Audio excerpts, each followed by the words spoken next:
Hey guys, welcome back to another one, and this video is going to be about a question that came to mind. What if you transferred all of your paycheck money, so all of your fiat currency that you get from your 9 to 5 job, into crypto? And call me crazy, but what if you live that crypto lifestyle where you move all of your US dollars into your crypto wallet and use your crypto wallet as your bank account? So I'm going to use a trial run over the next 6 months to see what would happen with that portfolio. Are we going to lose money over time? Are we going to gain money over time? And then potentially, depending on what happens, I might end up actually doing this. So I'm actually kind of curious. And one thing I'm not taking into consideration as of right now, I'll probably add that in the future, but the tax implications. I know taxes are something to keep in mind, especially right now in the US. Taxes aren't necessarily very crypto friendly, but that aside, let me walk you through what I have right now. So the first 6 months of the year, of course, have already passed by. So we're going to start in July and then go through December for this little trial to see what happens. So I created this spreadsheet right here, and essentially I'm getting my paycheck. I get paid on the 1st and the 15th. And these numbers are a rough estimate to what I do actually get. So I think this is something that most people can identify with. No millionaire here. But, if we get a paycheck of about $2,200, I do invest about 10% of that, or 10% goes to a Roth 401k. And then I still have a brokerage fund that I put into stocks for my brokerage portfolio. So that is something that I do invest in. And then I also put money into an emergency fund because I think everyone needs an emergency fund. And I think COVID caught a lot of people by surprise by not having an emergency fund. So I do put money into a paycheck every single pay period. So those are the savings that will definitely stay in fiat currency. So the rest of that I'm going to transfer into crypto.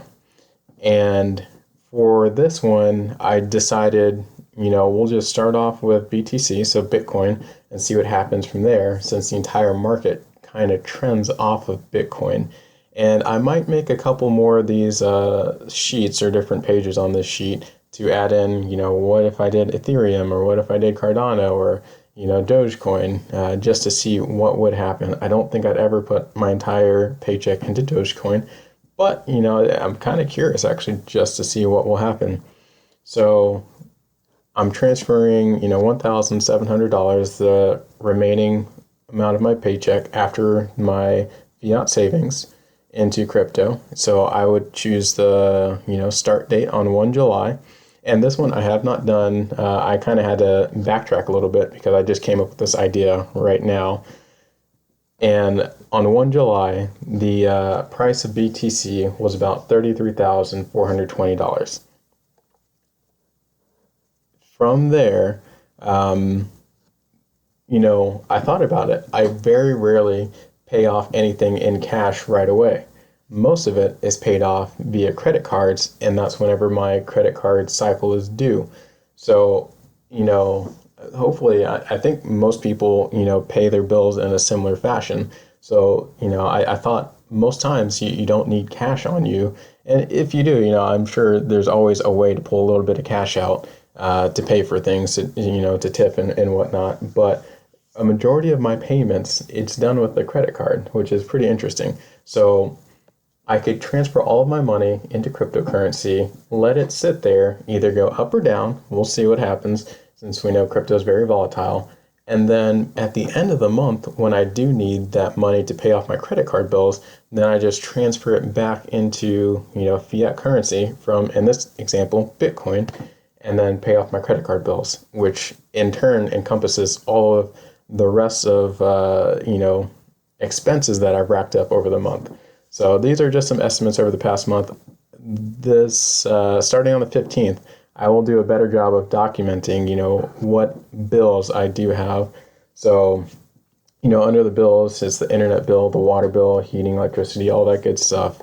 The mortgage, $450. That's approximate for what I pay, for the first half of the month. The other half will be another $450, and that one's deducted directly from my bank account. So I might have to switch this up a little bit to account for that. That one needs to be fiat currency or US dollars. My insurance, the various insurances that we pay.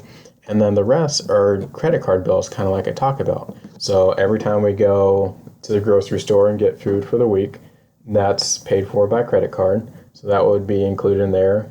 Every time I go out to eat, that's paid for with a credit card. Every time I pay for gas, that's paid for with a credit card. So all of these expenses don't have to be paid right away, but they're paid, depending on when your credit card billing cycle ends. That's when you have to pay your credit card, unless you pay your balance whenever you want to. But I think this is a pretty neat, experiment to see. So the expenses, when you add them up, it's about $1,550, and that would give me a surplus of $150. And let's say, if we went crazy, 800, then I would have a deficiency of $50. So it all depends. We'll have to see what happens. Some weeks we spend more money than other weeks, and we'll just say in this hypothetical example, we have a little bit of surplus, so $150, and then we have to kind of look at the BTC or Bitcoin price that ends on the 15th when we need to transfer money from our BTC back into US dollars. We'd see there's a percent change there of, and this is once again a hypothetical. I know BTC has been fluctuating within, the range of 30,000 to 37,000, somewhere around there. So this is hypothetical. We'll say BTC ends at about 35,000 on the 15th. I'm kind of, jumping ahead here, but this is just what my example looks like. The percent change, we increase 4.7% throughout these 15 days for the first half of the month. So my $150 that I initially needed, or all of the expenses that I use, and that surplus, now instead of just sitting there and being $100, it's now $157. So I've made a little bit of money just by having my overall wallet, instead of it being US dollars, it's now converted into BTC. So I'm actually very curious to see what happens. And of course, this is Bitcoin. And if you look at it throughout the entire year, just kind of forecasting what could have happened if you started this out, at the very beginning of the year, BTC once again is trending around the same area, 32,000. But if you had a surplus, if you didn't spend all of your money for your paycheck throughout the year, it'd be pretty interesting to see, throughout March, April, through this huge bull run, how much money we probably could have amassed just due to appreciation. And then, of course, on the tail end, there's the depreciation that happens as well. So would that have balanced out over time, or would you still be up or down? I don't know. I'm very curious. And then also, if you look at some of the altcoins, so Ethereum, if we would have done this with Ethereum, at the beginning of the year, Ethereum was only trading around $1,200. And now, even after this huge decline, it's still trading at $2,000, $2,100, somewhere around there. So I think you would still be up overall if you were trading the altcoins. And then here's Cardano, another altcoin as well. It started off at 17 cents in the beginning of the year, and now it's trading, who knows, 4 or 5 times as high, maybe even more, at $1.30. So I'm actually pretty curious to see how this will play out, and then I will definitely let you guys know if it plays out in a positive manner. I actually might look into doing this next year, starting off at the very beginning of the year. So if you guys are interested in this, please like, subscribe, comment, let me know how I could change it up, make the spreadsheet a little bit better or realistic. Other than that, I will see you guys next time. Look forward to it.